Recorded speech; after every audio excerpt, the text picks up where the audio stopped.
Welcome to the Four Seasons. I'm your host, Ken Johnson. Today we're doing light work.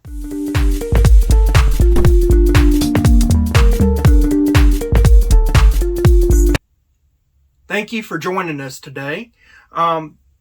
So a fellow YouTuber that calls himself the Lockpicking Lawyer did a cybersecurity conference speech one time, and I was able to watch it, and he made some great observations. So if you don't know anything about Lockpicking Lawyer, I recommend, I'll put it down below in the description, a link to his site. But I recommend that you actually check him out. He's a real lawyer, and so I'm a mediator. He's a lawyer. There is a difference, a big difference. But he's a real lawyer in real life, and he does lockpicking as a hobby. He's never been a locksmith. He just likes to lockpick, and no, he does not do criminal law and never has done criminal law. But anyway, in that conference, he made some great observations. One of them is that we think as humans using preconceived notions. So, like, I deal a lot with this as well when I'm dealing my mediations. There is the intention of something, and then there is, but what can we do? Not just what it's intended for, but how can we use it in other ways? And so when he's doing lockpicking, he'll say, okay, this is the intended purpose, but how can I use it to actually pick the lock? When he's a lawyer and doing that side of his life, he says, okay, I know what the law is for, but the verbiage of the law allows me to do this with it. And so that's what he does. I do something similar with that by allowing people to explore their options when I do mediation. I bring that up because DIY, you really have to get that mindset going. And so that's the purpose behind this. I have two rules if I'm going to do DIY. One, it has to be cheaper than what I can buy. If I can't make it cheaper, why do it? The other thing, it has to be better. So if I can buy it a fairly comparable amount and get something better, why do DIY? But in doing DIY, you have to say, okay, I know what something is intended for, but how can I repurpose it? And so that is what I did here today. These are bow navigation lights, and as I'll mention again in the video, I'm not going to do my stern light yet. That's going to be a different video because I'm not ready for it. But I took a bunch of different items that are not, for their purpose is different than the way I'm using them. And so as you do this, and you're watching me and I'm going through this, I want you to have a few questions in your mind that you're trying to address. What in my life am I exposed to that I can use in this way? What materials do I have available that I can use? For instance, I'll be explaining how I do my color filters. Well, I'm using a child's toy, basically, a child's craft project paint. It's a special paint, but it's a craft project paint. Well, if you have access to children's paints because you have children in your life, well, you cut out a huge cost in your DIY. I talk about magnets. So if you have refrigerator magnets or anything of that nature that you normally would throw away, you can repurpose that. So in doing your DIY stuff, have these questions in your mind. Now, we'll cut now to the video, but if you haven't already, pause the video, like this video, subscribe. Subscriptions are free. and then hit that bell. That bell allows you to get notifications as soon as I drop new content. And so I really would appreciate you doing that. But now let's cut to the video. So Harbor Freight is really known for some good deals on things. But one of the things that you need to be careful of is the quality. Now I'm going to blind you a little bit, but I'm going to show you this. This is a very bright light. I've got 4 lights. I wanted to show you what one of them looks like. So this is 1. This is 2. So you got to be careful when you're using Harbor Freight of the quality. Now these right here are not the big lights. They come with a carabiner, a small magnet, and already got batteries in them.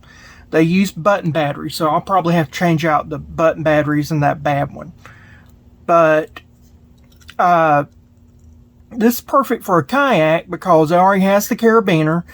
They, at Walmart, they're roughly about 50 cents for a piece for the small carabiners like this.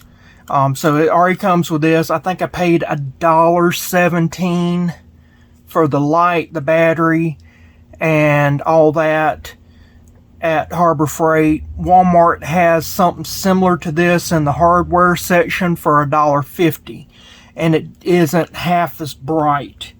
So Harbor Freight does do some good things, but the quality is not consistent. Now what I'll do is that Harbor Freight also sells these magnets, and these are craft magnets. And so what I can do is put this on my kayak, have this on line, and then it'll hit the magnet and stay on there. But if should it pop off, it's still attached to the rope that I have on my kayak trolley. So that's the whole purpose behind it. So I'll put some epoxy on my kayak, and these will be on the front, and these will be the lights that I need, because if you do any type of night fishing, you have to have certain things. One, you have to have a stern light, which I'll be working on later. You have to have a flashlight, and that's a pretty good flashlight. You can see here. I paid like, I think 97 cents at Harbor Freight. Has Harbor Freight's name on it and website. Not the best in the world, but it's waterproof. You can't ask for much more. The other thing, I bought this off of eBay. This is, you have to have a whistle in the state of Florida. Most people don't realize this, but yes, you do have to have a whistle. And this was the cheapest thing on eBay. Cheapest whistle. Walmart does not carry whistles. I've not been able to find whistles in town. Amazon's whistles start at $7. Most of the eBay whistles start at $7. I think I paid $3 for this. It has a very crappy compass. You can tell I'm turning right now. And as I turn, yeah, it don't know what north is. Now it just finally figured north out. I wouldn't trust that one bit. The other thing, it has a waterproof compartment that you can put some matches in. And then it has a little mirror so you can signal. These are things I don't need. The only thing I need is the whistle. And let me tell you, if you're out and you need a whistle to let somebody know that you're there, it's too late. This is something that the Coast Guard requires. It's stupid because it does no good. And then there's a little ferro rod, but they don't give you anything to strike on it, so it's totally useless there as well. Basically, this is a piece of junk. If it was not for the whistle that's required by law, basically I wouldn't have it. But now I've complied with Florida law, and Coast Guard can't say anything, and it's even orange, and I'd strap that in and it's fine. So what we're going to do is we're going, like I said, the stern light, that's going to be a different project, but the bow lights, you have to have red and green if you're going to be out at night in a kayak in the state of Florida. So what I'm going to do is we're going to paint these. So I'm going to get my paints ready and show you how this works. If you go to Walmart and go into the crafting section, they have little things for children. They don't call it stained glass paint, but that's what we used to call it back in the old days. Now they call them sun catchers, and they call them sun catcher paints. That's the new catchword, because just saying freaking, stained glass paint wouldn't work.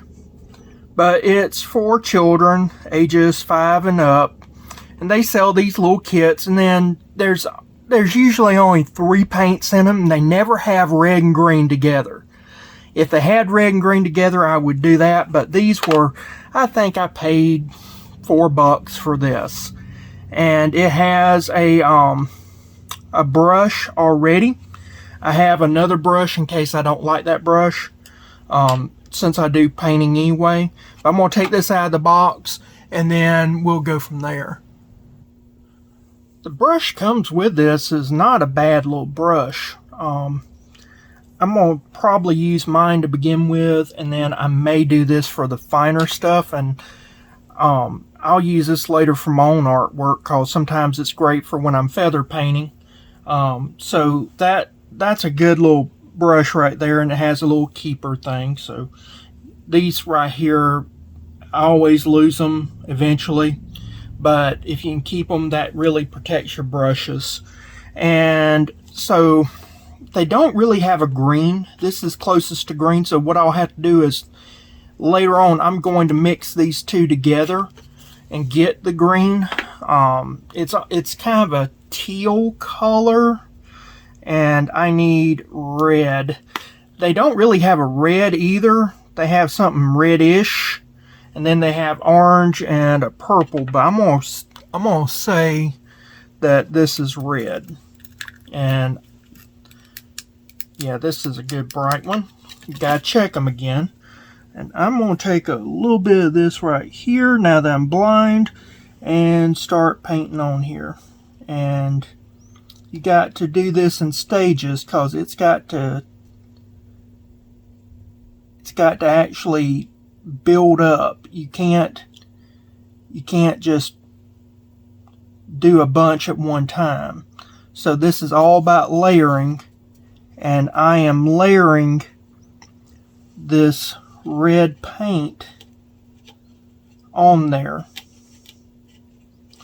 I'm going to let it dry and then do another layer. If you have any of the red tape like they sell in the automotive sections for broken tail lights or messed up tail lights, that will work fine. That's actually made to be a color filter. But as you can see, as I layer it though, it's turning slowly more red and red. And it's just a process. It dries quick, which is great. But I'm going to get this to a stage of red that I like. And then we'll go on to the next step. But you can see right now it's already changing colors. But I need to make this be super, super, super red. So we'll keep on with this process. But like I said, before we go, and I get this like I want it. The problem with the tape is that they don't sell green tape.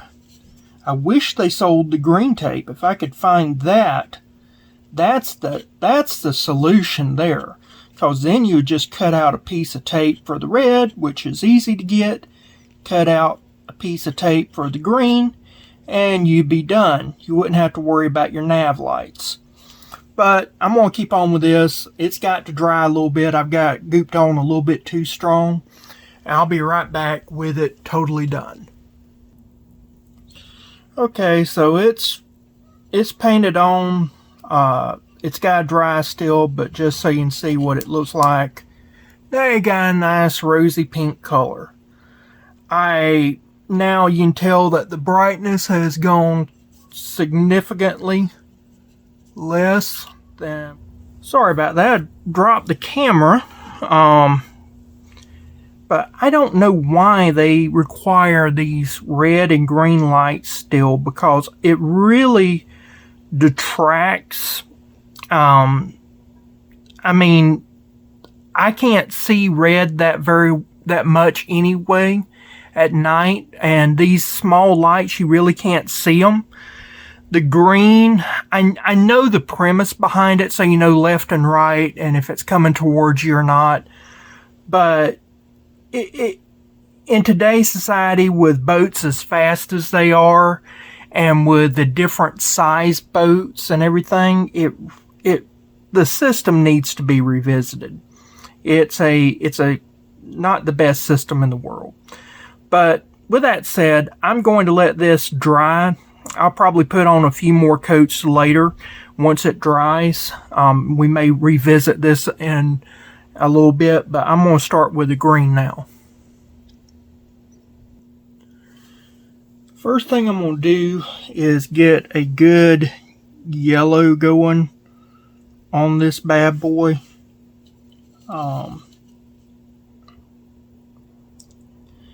This is going to be almost like Renaissance painting. What they would do is, like, for instance, when you're doing a horse, and this is something that they still teach with oil painting.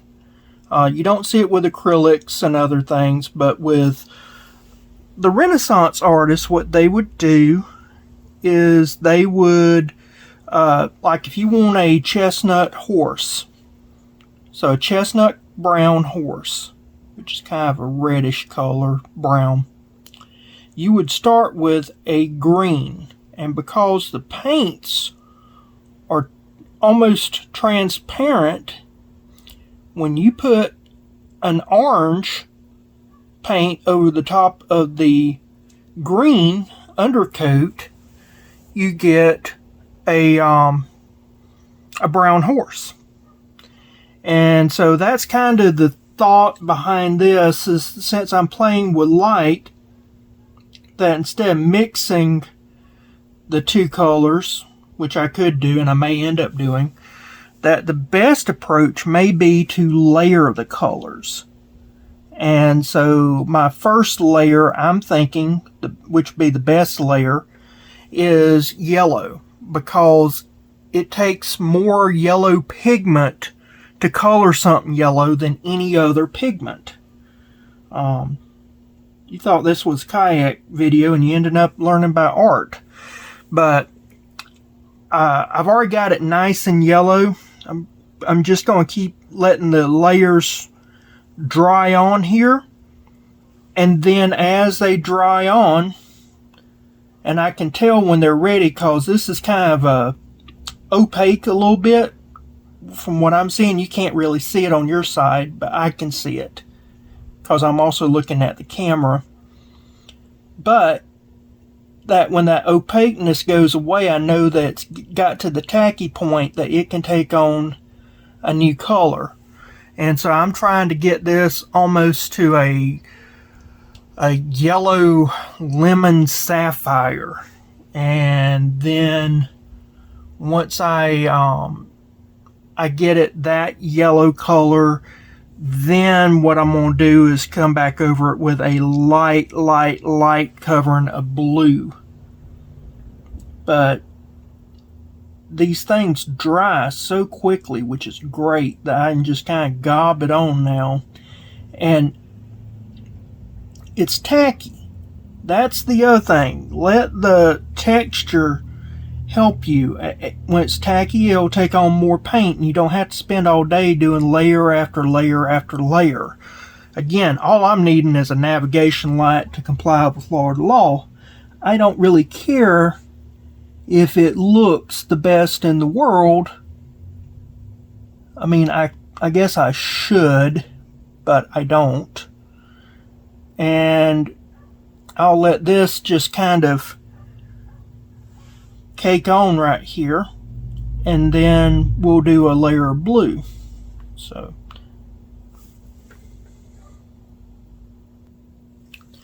now we're at the stage of finding out if this idea is going to work or not. It's still a little bit too wet.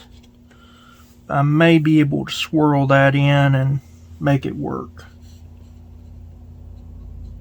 That may be what I end up doing.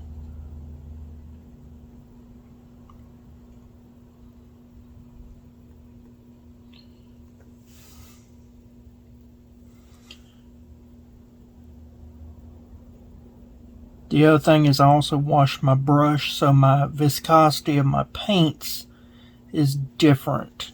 And the base coat is dried and thicker, and so the others want to pull up into spots. But if I can get it to kind of merge a little bit, we'll be okay.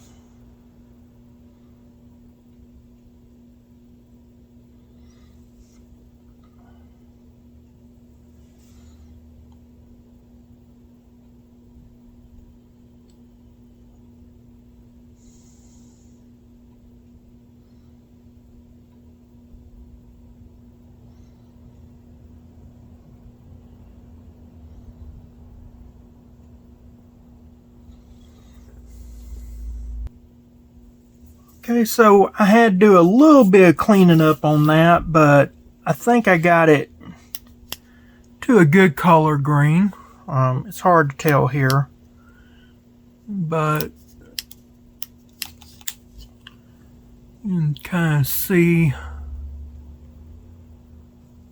Let's see if I can get a green going here, but it's green. Better than some of the store-bought ones as far as the color, which I knew I would do better in store-bought. That's pink or red, so I got that.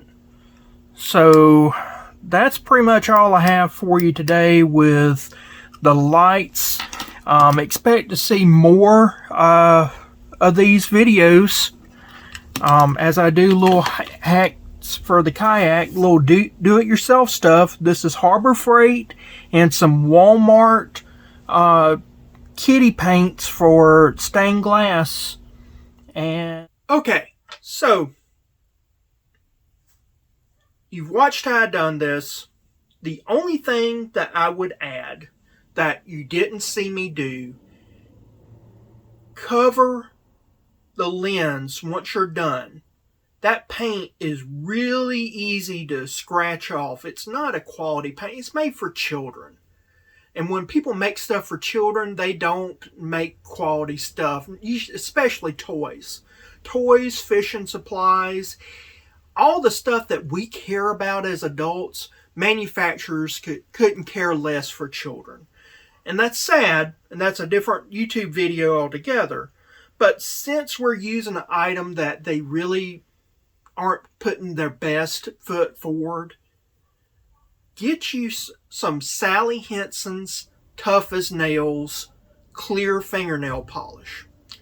And I think every angler needs to have a bottle of that in their tackle box. And really, if you do any type of handyman item, handyman work, or you're fixing up stuff around the house, you need clear fingernail polish. I prefer Sally Henson's. It can be any brand, but I think it's the toughest one around that I've used. And you just paint that on very liberally and let it dry. It's a quick drying one, so you don't have to wait too long. And that will protect your lens from any type of scratch, abrasions, so that stuff don't just peel off very easily.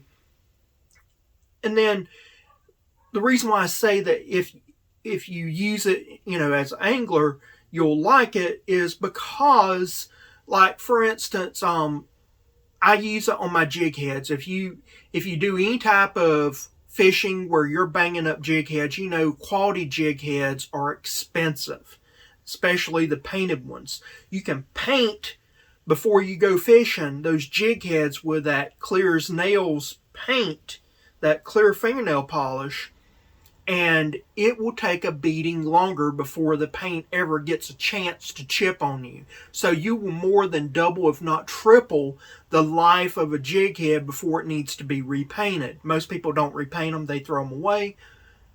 I'm different, I repaint. So that's something to do. I use it for water sealing. So if I got something, I'm afraid there might be some water leakage or whatever, I can paint it in. So any type of where I'm putting in screw holes or things in my kayak, even though I'm going to be using well nuts, I will put that in there just to ensure. Same thing if I don't want something backing up. Let's say I have a nut and bolt.